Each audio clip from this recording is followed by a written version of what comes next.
Bert joins us on the Volkswagen Dealers Expert Hotline this morning. Hello, Bert. That sounded like a very accusatory tone going into the break there. Like Bert Breer is not here yet. Yeah, I forgot. I thought you were just late as always, and then I forgot that you too are going virtual. It seemed like you were convicting me before I was guilty of the crime. I see. Yes, I was, but that is why repeat offenders often get greater jail time. I mean, it's just that is true. An unfortunate fact of life.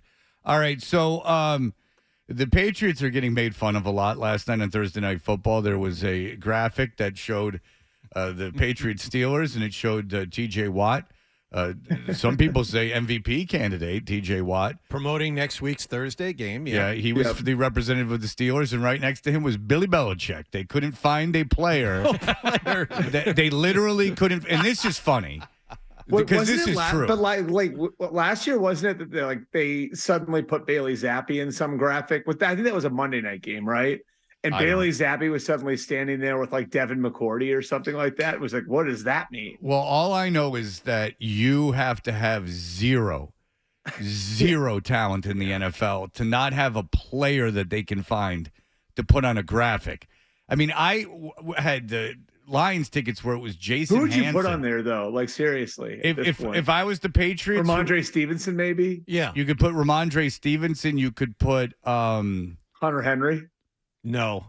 Yeah, I mean, at least he's a name in the NFL. Really? One of the captains, David Andrews, ladies and gentlemen. Dude, Jason Hansen was on Dude, all due respect, love David Andrews, but if you put the team center on the graphic, that's probably a bigger intelligence. That's where we are. The Lions had the punter and the kicker on their tickets. On their tickets one year. They had an all-pro punter, and they had an all-pro kicker. Or Pro Bowl kicker and punter. You don't have to worry about that here this year. No, and they actually had them on the ticket. So, I mean, yeah, it's Bill Belichick because that is the story in the NFL.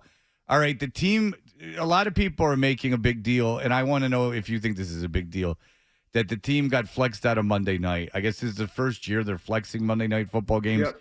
So it's kind of a technicality that they're the first ones to get flexed because it's the first year they can do it. Is it something that the Krafts are really it's going to bother them? I think it's more embarrassing. Like the first Monday night was going to happen regardless. At some point that was going to happen, right? And by the way, it sucks for people who, I think the game that got flexed in was Philly-Seattle, right? Yeah, that's right. So, I mean, poor Chiefs fans who might have been coming here for a game, although I don't know why they would come here for a game at this point. And poor Eagles fans that might have been traveling to Seattle to go see that game because their trips are screwed now.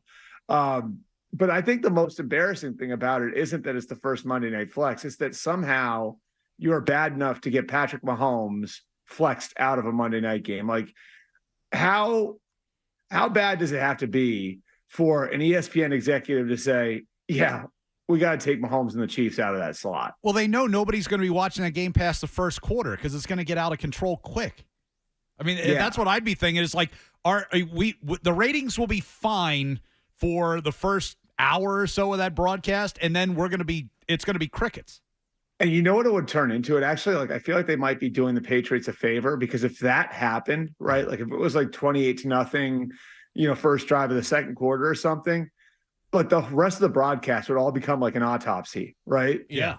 Yeah. I mean, like, that's exactly. It's going to be three quarters of them talking about where Bill Belichick might be coaching next year. Right. Yeah. But that's all it would be because, like, how many times can you say how good the Chiefs are, right? Like, you'd run, like, that would get boring. So immediately what you would do is, like they would show shots of people, like, filing out of the stadium. And, like, I don't know if, like, Kraft would tell them not to show him this time, but like it would be, I mean, that's what it would turn into. Like in a roundabout way, they may have done the Patriots a favor, as embarrassing as this is in the moment. Well, you mentioned embarrassing. I think there's no greater embarrassment for Robert Kraft than to get flexed out of a standalone game where everyone would be able to watch his team. I mean, this has been an embarrassing season top to bottom for a lot of reasons, but I would think this would rank high up there for Robert Kraft, getting flexed out of a primetime game where your team is the standalone.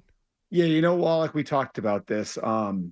If you remember, I think this is the beginning of last year, and we talked about how many 1:00 games they had.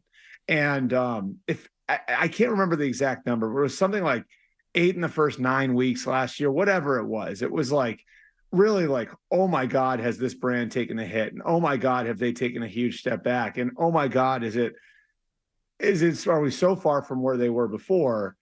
And, I think that there was, and I don't know whether or not the Krafts or the Patriots pushed this, but there was like a little bit of a correction this year in that they gave the Patriots a few more.